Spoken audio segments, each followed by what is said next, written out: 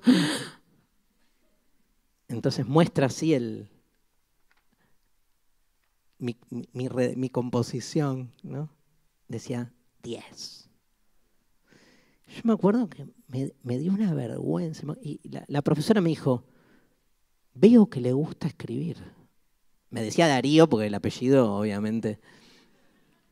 Veo que le gusta escribir. No me dijo más nada. Termina la hora, se me acercaron todos mis compañeros varones, me pegaron y me dijeron, así que te gusta escribir, marica. Era maricón, ¿no? Así que te gusta escribir. Puto, me decían. ¿Se dice puto acá? Así que no, era como... Y yo me la comí, ¿eh? O sea, no podía desplegar, era escondidas porque... Sí, no, era como que tenía que entrar en ese sentido común que era que un varón, y más si el contexto social tiraba en contra. Después me liberé, hice talleres de poesía, de literatura, pero tuve un momento ahí como... La filosofía y la escritura me aparecen ahí, por eso siento como que, digamos, algo de mi vocación está puesta en lo que escribo. Decidí escribir filosofía en 11 frases, un poco en esa dirección. Siento que es una invitación a todos aquellos que no tienen, digamos, una formación filosófica, pero que tienen una predisposición y una apertura y una, digamos, hospitalidad, por decir así, hacia el lenguaje filosófico. O sea, leer filosofía en 11 frases supone como estar acá, salvo el que venga obligado, ¿no? O acompañando a alguien, que pasa también. Podría decir quiénes son, pero no los voy a poner en evidencia, porque soy docente, aparte hace 30 años, así que me vibra todo. No, pero, digamos, tiene que haber una predisposición a querer ser perturbado, ¿no? La filosofía, ustedes saben, no resuelve nada, no da respuestas. O sea, no se hace preguntas, para mí, no se hace preguntas para encontrar respuestas, se hace preguntas para cuestionar las respuestas establecidas, que es otra cosa. Por eso la pregunta de la filosofía busca como horadar la solidez de un sentido común que se presenta inalterable y que uno de algún modo toma y reproduce. Por eso después de leer un libro de filosofía, la sensación es como de vértigo, y el vértigo perturba, yo qué sé, angustia. O sea, hay una decisión del que va hacia la filosofía como de molestarse a sí mismo, ¿no? Me acuerdo siempre un amigo que me comparaba el pensamiento de Heidegger con el de Levinas. Me decía, para Heidegger ser libre frente a la existencia inauténtica es apropiarse de uno mismo. Para Levinas es al revés, me decía. Ser libre es escaparse de uno mismo. Porque el lugar donde más se juega la sujeción es en la convicción que tenemos nosotros de ser autónomos y dueños de nuestra subjetividad. Entonces, es interesante ahí el planteo, escaparse de uno mismo. Bueno, está en todos mis personajes. El personaje de Filosofía en 11 frases es un muchacho que escapa. El libro, para el que no sabe, es una novela. Una protonovela, una novela que va atravesando las frases como estaciones, donde el tratamiento de cada frase es muy filosófico, pero se nutre todo el tiempo de esta historia ficcional, que es la historia de alguien que está en el metro y ve cómo un joven músico, ante un paro gremial de los trabajadores del metro, exige que le devuelvan el dinero de su ticket para poder viajar por otros medios y le dicen no, solo te podemos dar otro ticket. Y se da como una pelea, se rompen unos vidrios y en 2 segundos está el joven tirado en el piso con la policía alrededor, todo ensangrentado, muerto. En menos de 2 horas, la principal cadena de noticias de la Argentina y el gobierno instalan la idea de que este joven es un terrorista y que estamos viviendo en la Argentina el retorno del terrorismo de los 70. Y entonces el gobierno declara un estado de sitio y exige a las fuerzas de seguridad que se involucren directamente en la vigilancia y el ordenamiento de la vida social, pero a tal punto que se llenan las calles de tanques. Y básicamente el libro va contando a lo largo de sus más de 300 páginas un incipiente nuevo golpe de Estado en la Argentina, que no les voy a contar, obviamente, el final de la novela, ¿por qué no? Pero la pregunta es esa, ¿hay golpe o no hay golpe al final, ¿no? Y el personaje que ve la situación, ve que este joven ensangrentado en realidad no era un terrorista, o no lo sabía, vio un joven que fue asesinado a sangre fría y que fue utilizado como un mecanismo para esto, y entonces entra en una deriva no sabiendo qué hacer con ese saber, pero una deriva que lo va llevando a situaciones insólitas, escapando de los tanques, enamorándose, haciendo el amor en una clase de bioenergética. O sea, nada, le pasan cosas, entra como en una deriva que dura 3 días, ¿sí? Y que me va dando como la posibilidad, esa historia de ficción, de explicar cada una de las frases. Me encantó la historia de ficción, con lo cual mi próximo libro grosso voy por la novela, porque ya estoy ahí jugado, y aparte con toda esta mixturación de géneros no me cabe duda. Y voy trabajando 11 frases. ¿Por qué estas 11? ¿Las conocen las 11? ¿Saben cuáles son? ¿Saben? No. ¿Sí? Empiezo con Heráclito. Nadie puede bañarse 2 veces en el mismo río. Sigo con Dios, que es un autor, que no cobra derechos de autor porque los lega al pueblo, con la frase soy el que soy. Me encanta la frase, a mí los autores me importan poco y nada en un punto, me importa la frase. Obviamente hay una relación con el autor, me quería trabajar el nombre de Dios porque me parece fundamental. Lo trabajo mucho desde Derrida, pero la enunciación es soy el que soy, está en una mala traducción de la Biblia que, digamos, cambia el tiempo verbal, ¿no? Porque en el original está en futuro abierto, que seré lo que seré, dice, no soy el que soy.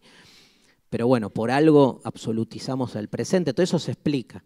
Sigo con Sócrates y solo sé que no sé nada, frase tal vez la más famosa de la filosofía, ¿no? Diríamos.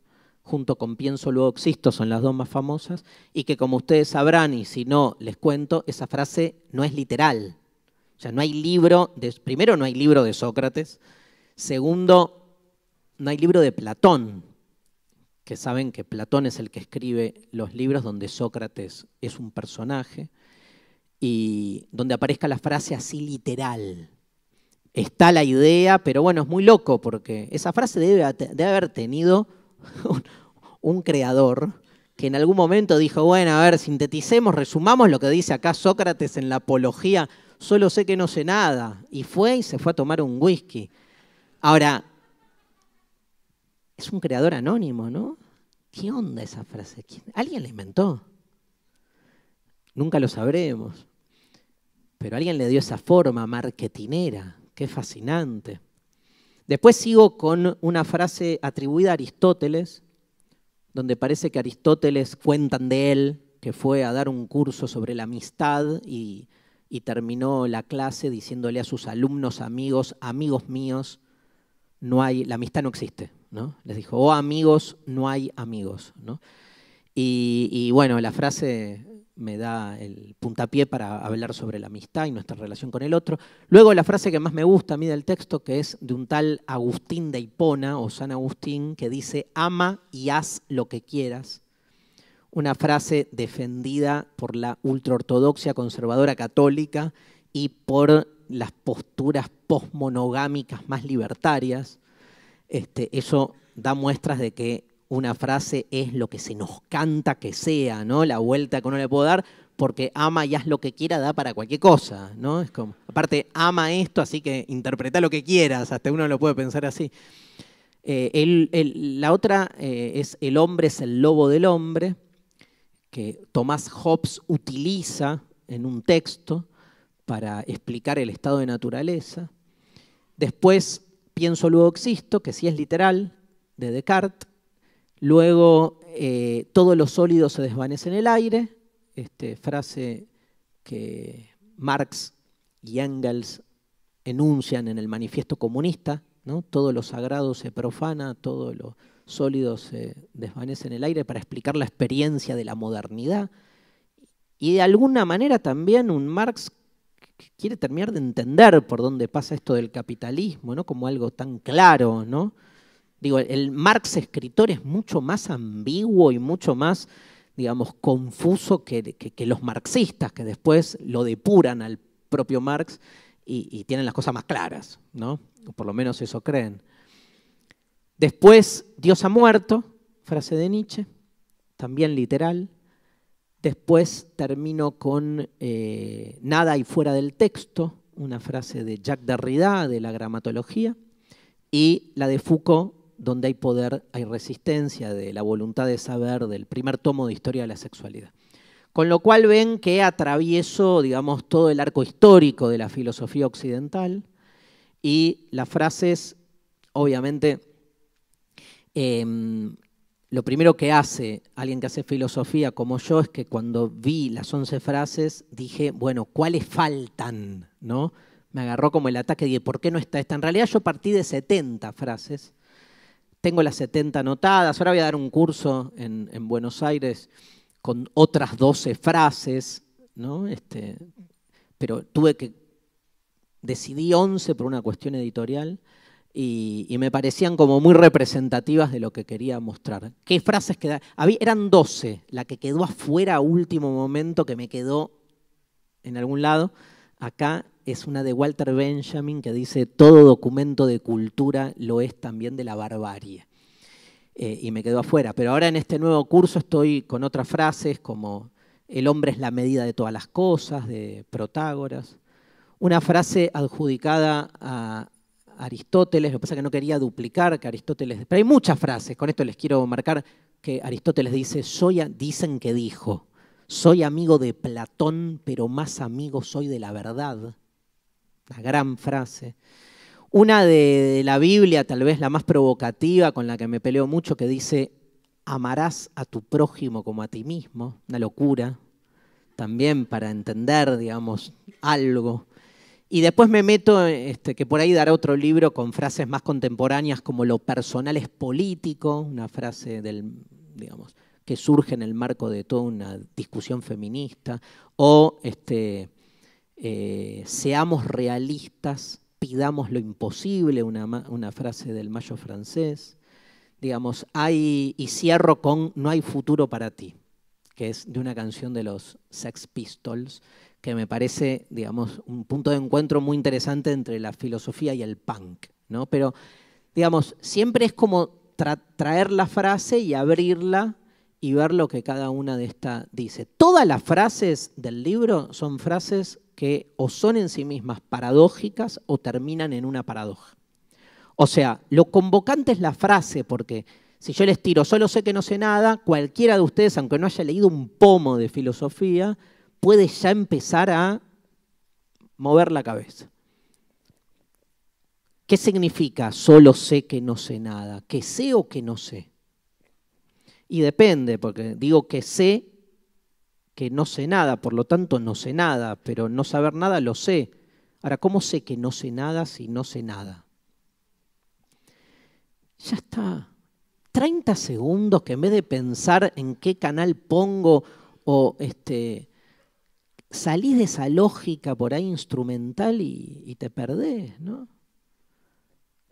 Te perdés. A eso convoca la filosofía. Hay un personaje de Baudelaire, que es el flaneur baudeleriano, que rescata a Benjamin, ¿no? ¿Qué era el flaneur baudeleriano? Baudelaire decía, digamos, para hacer poesía hay que salir a perderse en la ciudad. Que la ciudad te sorprenda, decía Baudelaire. Salir a rebotar por la ciudad, por su París de mediados del siglo XIX y ver dónde te va llevando. Y no ir con un destino fijo, ¿no? Yo creo que la filosofía tiene algo del flaner, pero no de un flaner que está yendo en pos de un lugar, sino de un flaner de las palabras, de los conceptos. El que pasea, eso es, ¿no? El flaner, y el que pasea sin destino fijo. Esta idea de me voy a dar una vuelta, ¿se usa acá? ¿Sí? Me voy a dar una vuelta. ¿A dónde van cuando van a dar una vuelta? A ningún lado.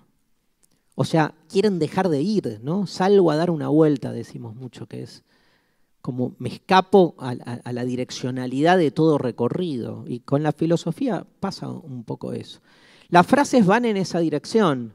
Tienen, como leía, como escuchábamos recién a Francisco, tienen como lo convocante de su musicalidad. Solo sé que no sé nada, Dios ha muerto. Es como frases contundentes que uno puede leer en un sobrecito de azúcar y dice, wow, digo, Dios ha muerto es buenísima. Tres palabras. Y decís, Dios ha muerto en el lugar indicado y te explota el mundo, digamos.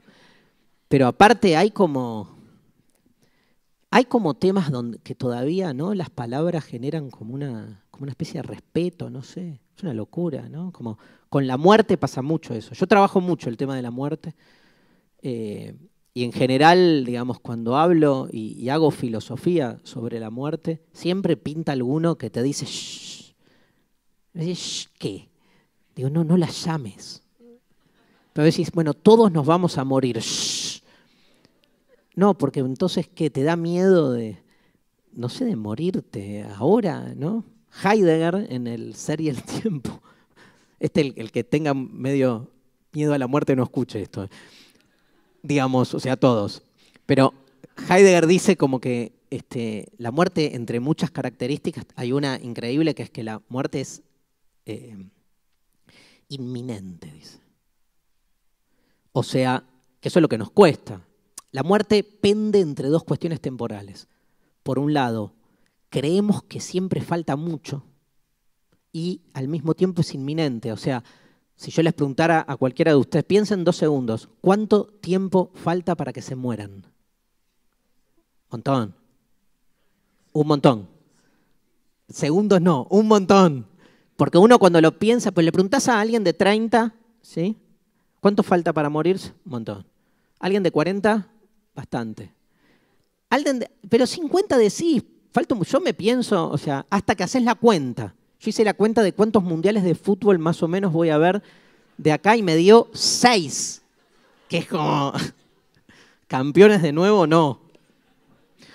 Una vez cometí el error de sacar los segundos de vida que me quedarían si viviera hasta los 85 años. Por tomar un promedio. Y me dije, va a ser un número tan grande que entonces voy a decir, falta un montón. Y me dio un número que lo leí, era como 23 millones, era como muy poco. Bueno, hay, por un lado, esta idea dice Heidegger, de que uno siempre proyecta hacia el futuro que falta un montón para morir y al mismo tiempo que la muerte puede suceder ya, que es inminente. Es cierto, cualquiera podría darle un bobazo ahora y se terminó. ¿Cuándo? Ya. Y entonces uno tiene que lidiar con eso. ¿Cómo la filosofía no va a pensar eso, ¿no? En las nuevas 12 frases trabajo la frase de Platón, la filosofía es un ejercicio para la muerte, ¿sí? Que, o sea, nos prepara para ello. Yo los invito, y con esto termino, a la lectura de Filosofía en 11 frases. Como se darán cuenta por esta presentación y por lo que conocen de lo que hago, no es un libro lineal, no es un libro que va a dar respuestas, va a agarrar las frases, las va a abrir, las va a llevar para lugares insólitos, se va a pelear contra las interpretaciones hegemónicas de la frase y lo que nos va a dar es como un poco de aire frente a un sentido común, digamos que sobre todos los temas que tratan la frase tienen ya una certeza. Digo, la frase del amor va a pelearse contra el modo en el que estamos habituados a vivir y pensar el amor en nuestros tiempos, con la amistad lo mismo, con el poder.